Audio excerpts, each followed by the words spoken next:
Welcome back. This past Wednesday evening, along with my friend Christopher Aaron Felker, I went to a meeting at Flynn Elementary School here in Burlington, Vermont. This is the first of 3 meetings that will be taking place about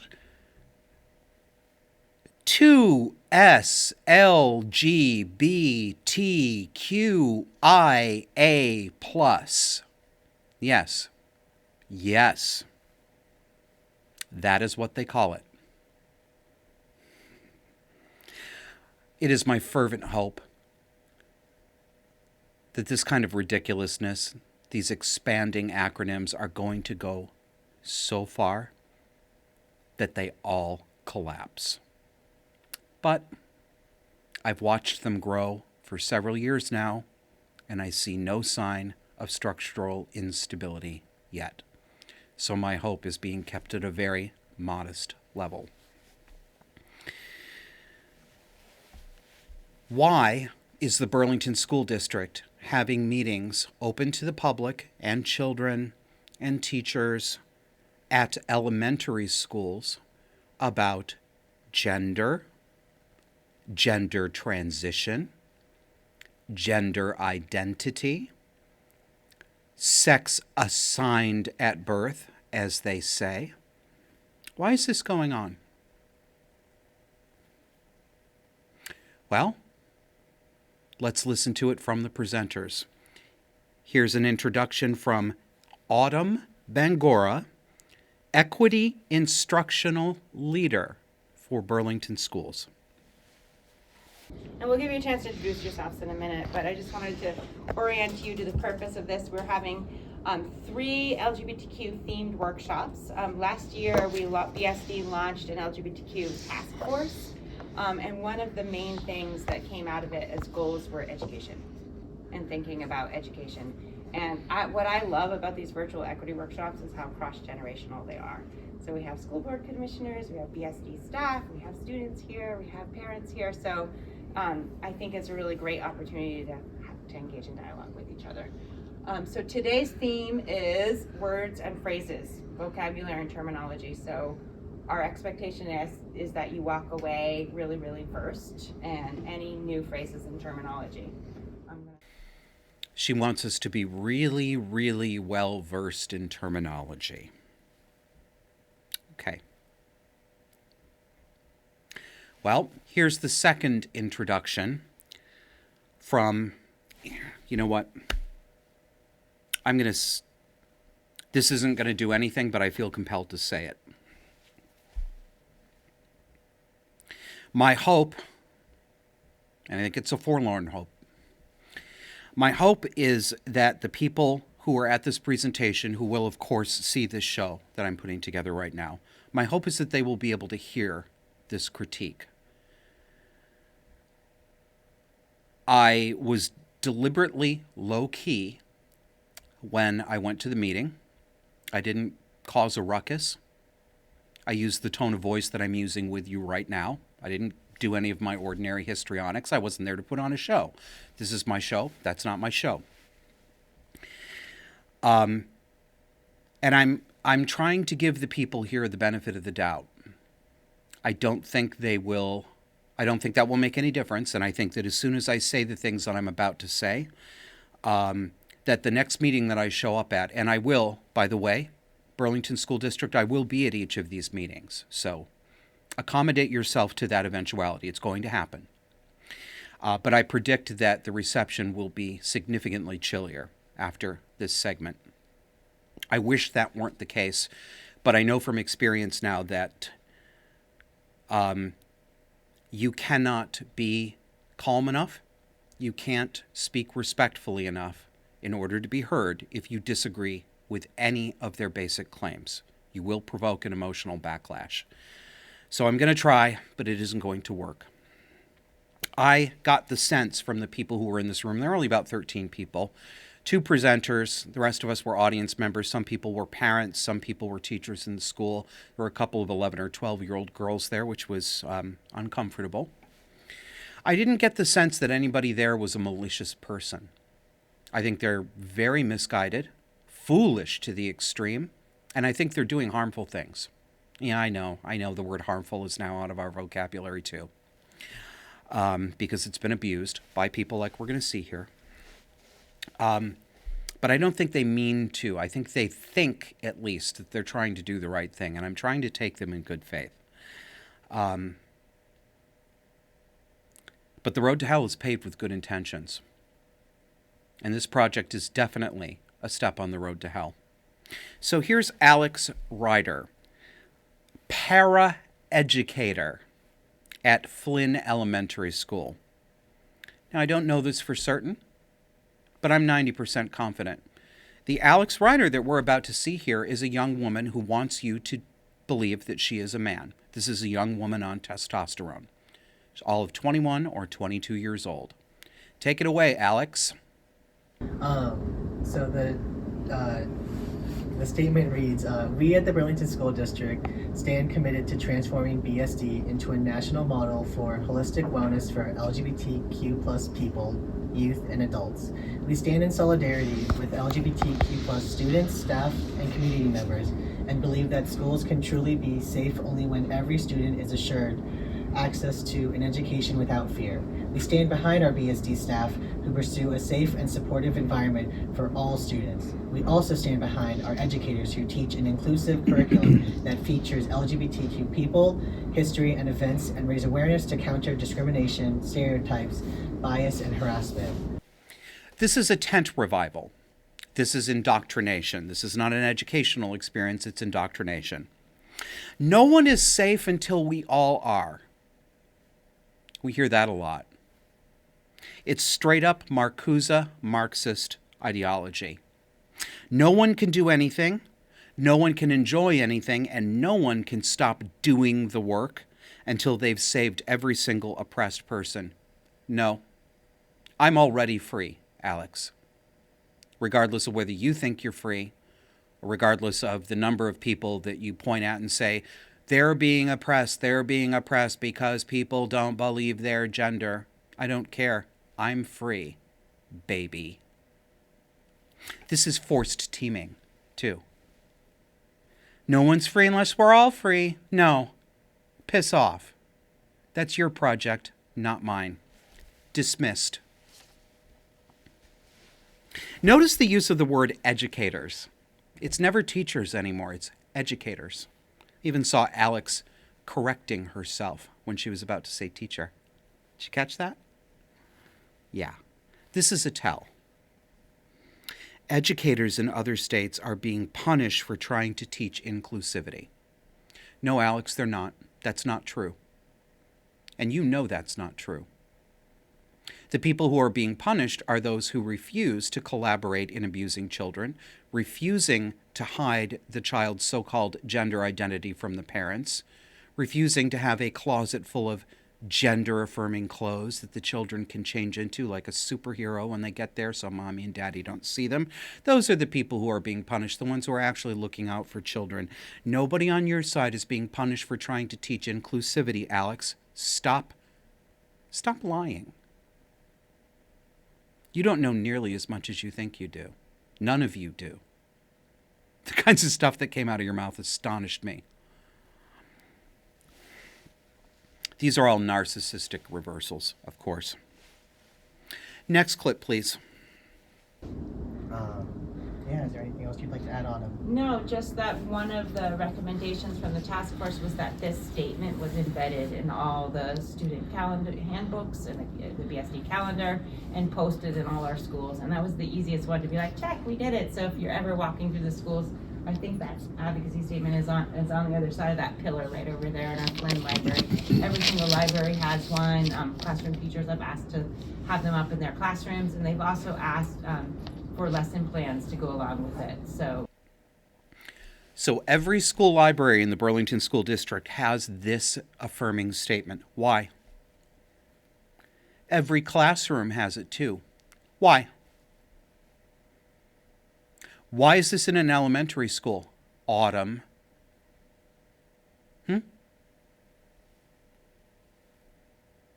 Hello?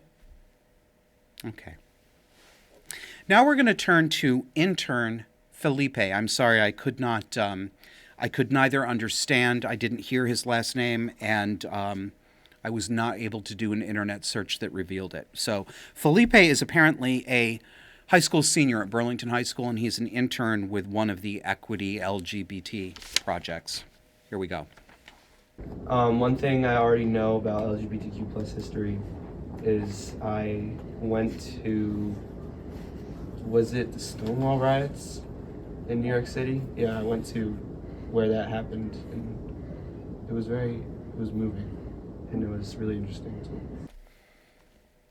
Was it the Stonewall riots, he asks?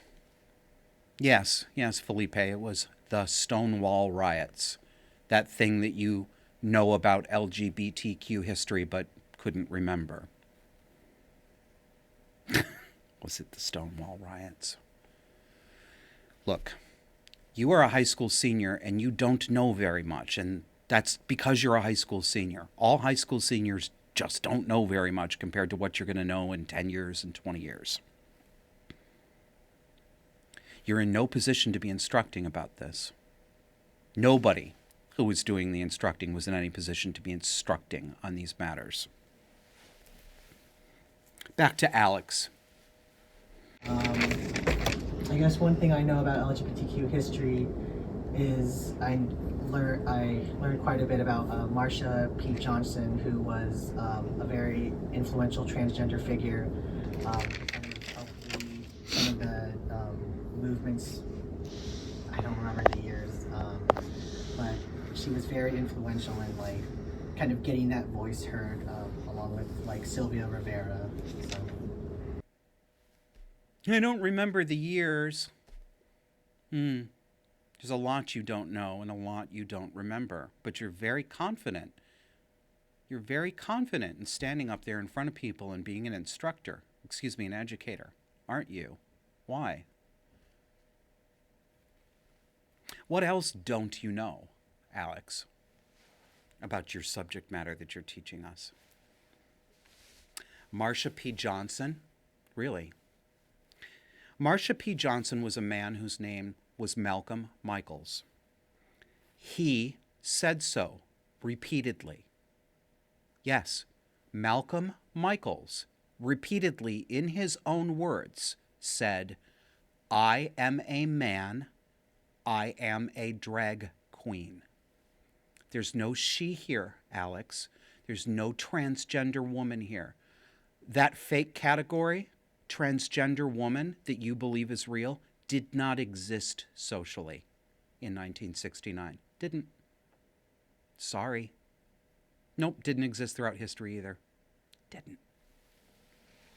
He was not a transgender woman. He wasn't even at the riots when they started. He was passed out from drugs on a park bench. Do you know how I know that? Because I actually read history. Books, Alex. Not websites. Books. Not Pink News. Books. And you know how else I know? Because I know one of the originals. I know Fred Sargent, the one that you heard about from Christopher Aaron Felker and from me as we sat there on that table and explained to the people gathered there that one of the original young gay men who was at the Stonewall bar in New York City and participated in the riots and was there for 3 nights and used his printing press to print up leaflets to ask people to fight back against the police, and the next year co-founded the Christopher Street Gay Liberation March, which became the Pride Parade that you all celebrate today. I know these things because I know one of the people who was actually there, who actually did the work that you are crediting to a non-existent transgender woman called Marsha P. Johnson. Alex, does it bother you at all that you don't know anything accurate about this? I know you're never going to admit it publicly, and I know right now, if you're watching this and you've got a friend next to you, you're saying all sorts of horrible things about me. But I also know something else. Inside your mind quietly, you know that I have a point. You know that I figured out that you don't know what you're talking about. You don't have to be this way. Any of you. You can actually read books. You can actually talk to people like Fred Sargent who were there. This knowledge can be known. But you have to get over your emotional commitment to a fairy tale that isn't real. And Sylvia Rivera was also a man. Stop assigning identities to people, Alex. Stop gendering them. All right, let's go back to Autumn. I'm Autumn, she, her.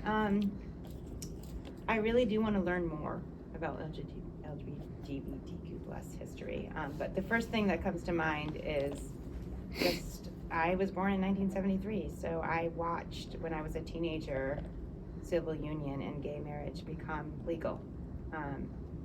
And that felt like really, really affirming and a pretty powerful thing.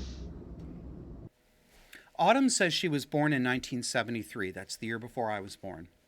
She says she was born in 1973 and she watched civil unions and gay marriage become legal when she was a teenager. I did the arithmetic. Autumn was 20 years old in 1993, already past teenhood. The first civil unions in the United States were recognized after a court decision in Vermont in year 1999. Autumn, you were 26 years old when the first civil unions were recognized. You were not a teenager. You did not grow up as a teenager watching civil unions and gay marriage become legal. Gay marriage became legal in 2015, 16 years after civil unions in Vermont. This is not your history, Autumn. Very clearly, you haven't gotten your story straight.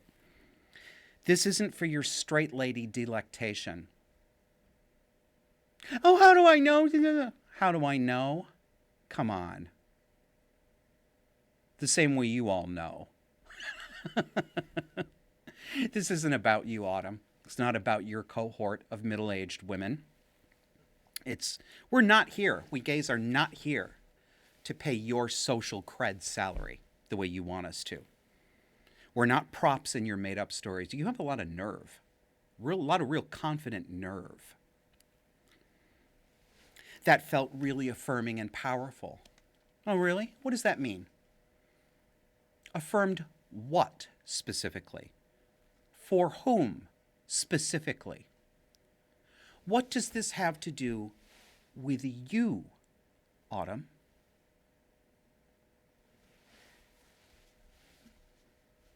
Now it's activity time. Check this out. All right, we're going to do an activity now. So because we're grounding ourselves in words, it's really important to understand what these all represent. So we thought to do this, we're going to use these flags. So I think with a group like this, maybe Felipe, you want to come over here with this group. And your job is to just talk with each other about, and then you 3 or 4 of you come over here. I think 2 small groups would be fine. So she puts 6 flags down on each table and says it's really important to know what these represent. I don't know why it's really important to know that, but we have been told it is. So Christopher and I only recognize the plain old original recipe gay pride flag. The rest of them, no idea what they were. But we were instructed and we were told that they included the following: gay, pansexual, lesbian, non-binary, transgender, and asexual. Can I tell you how uncomfortable it was to sit at a child-sized table, and I mean like this big, right?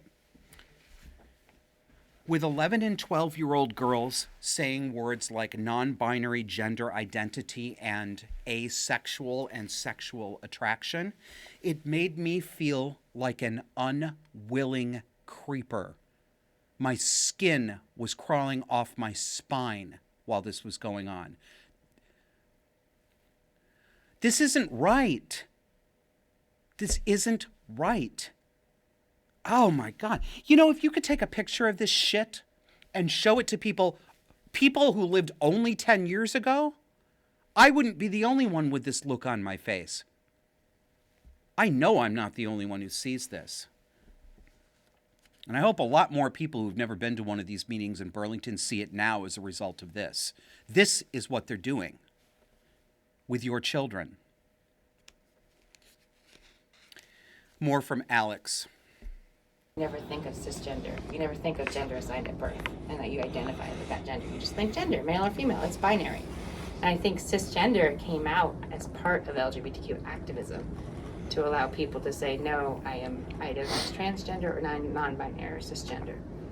Yeah, I think. Or other, or I gender think fluid. You said it really well, because I think when transgender was kind of gaining more traction, it was very othering to say, oh, I'm male, and then someone having to be like, oh, I'm transgender, and it almost felt very othering when you have gender, and then there's transgender. There was no kind of, I guess, word for, I guess, as aligning with the sex that you were assigned with at birth. See, what Alex and these people don't realize, she's admitting, that the term cisgender was made up so that normal people would have to label themselves. That's why. So that ordinary people who don't have delusions about their sex have to label themselves and have to fit them into a category within the LGBTQ paradigm because it swallows up everything, and they have to do it involuntarily. You have force-teamed normal people with cisgender. They have to have their own special name because it felt othering to people like Alex to have to say their special identity without other people also having to have a special identity. And I don't want to stand out, except I do want to stand out when I want to get attention. So I want to have my cake and eat it too. The purpose of this terms like cisgender, is to normalize the abnormal, to make taking cross-sex hormones just as natural as not taking cross-sex hormones. See, there's nothing pathological about believing that you're the sex you're not. It's just one way of being. You cis people are just the same. There are no cis people. There's no cisgender. It's linguistic camouflage for the mentally unwell. If everyone has to wear the same ridiculous verbal costume, then it's harder to see the unwell malcontents among them because they don't stand out anymore. It's as simple as that. Now, let's go to this teacher wearing a mask here. She was one of my favorites. I think that's like a way that the words we use show our privilege, or the words we don't use show our privilege. And so part of it is that, like you were saying, a word can other a whole group of people. And so we need these words in order to have people reflect on their privilege in our society. That's it right there. She gave it away. Quote, "We need these words to have people reflect on their privilege in society. That's the goal. This is to make people uncomfortable and to make them believe that they've committed a social wrong. We need these words to have people reflect on their privilege. We need these words so that other people will perceive themselves and people like them as oppressors. We need to raise their awareness of their privileged status, or, put more plainly and honestly, we need to other them." What are you getting out of this, teacher lady? I didn't catch your name. What's this doing for you? Why are you in this room? She also said, this woman did, she said her favorite thing about being a teacher is, quote, "getting my students to shake things up and, quote, make change." That's what you think your job is. To turn your students into activists. That's what you think your job is as a teacher?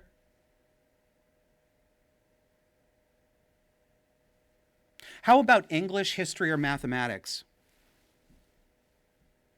Bueller.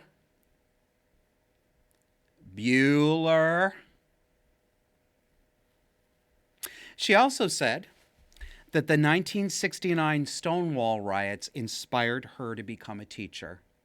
Sure, Jan. One more from Autumn. So this is the gender unicorn. Just for the folks that aren't familiar, I think it's really important to show this because this is something that students might be exposed to in our schools starting as early as 4th grade. Why are children being shown a cutesy cartoon that tells them that their sex isn't real, it's just arbitrarily assigned, and that they have a phantom soul called a gender identity? Why are they being taught that certain activities and certain clothing and certain fashion choices are for men and some are for women, and if they want to stray from those, that they have a different gender? As early as 4th grade, eh? Yeah, going to be exposing them in 4th grade? Boy, you start abusing them young. We're going to close up with a clip of my participation. This is as far as I went in here. But I'd like you, as you listen to this clip, well, if you listen to it, you won't be able to see. But if you're watching, pay attention to the body language of Alex and Autumn when I ask this question. Go ahead and roll the clip, please. Yeah, question. Yeah, I'm just curious, and, maybe it's, I don't know if there's an official sort of answer for this or if it's individual, but what does it mean sex assigned at birth? Here, go ahead. So sex assigned at birth means basically when you were born, a doctor assigned you as a baby at birth, whether you to be either female, male, or potentially intersex, given the genitalia that was present. So my question is about the word assigned. I'm a little bit confused. It sounds like the doctor is observing the biological characteristics of the person and saying, well, this is male, female, or intersex. But assigned seems more like the doctor is making a decision about something. Yeah, and I think that's correct, really, because doctors do assign babies at birth, whether they are male or female, based on their genitalia. And so that doctor is making that decision and that observation of like, yeah, this is what it looks like, and this is, how... The doctor is making a decision about what the actual sex is. The doctor is not observing it. The doctor's deciding what the sex is. Is that what you're saying? I think it is intentional language here that they're using the word assigned because of that. Okay. Because this comes from transstudent.org/gender, but it could say sex at birth, right? You see how uncomfortable they are when they are asked a direct and substantive question. Look how they don't know what to say. Look how they don't want to have to say anything. It's because they don't have any actual knowledge of this putative curriculum they're teaching. They have a memorized catechism. They have magic words, juju words. They don't understand what the words they speak actually mean. And God forbid you ask them to think conceptually about the real meaning. That's just completely beyond them. They're shocked and offended, actually, to even be asked. They're never asked these questions. They're only applauded. Well, get ready, because I'm going to ask several more next month. See you after the break.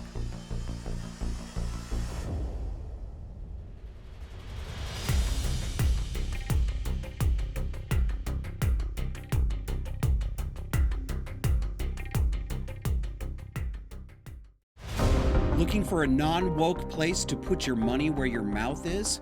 Put it where my mouth is. Disaffected supporters get access to our private Discord chat server, backstage episode recording sessions, surprise guests, and more, and all it takes is $10 a month. You've got two options. Either Substack, visit us at disaffectedpod.substack.com, or go over to subscribestar.com/disaffected.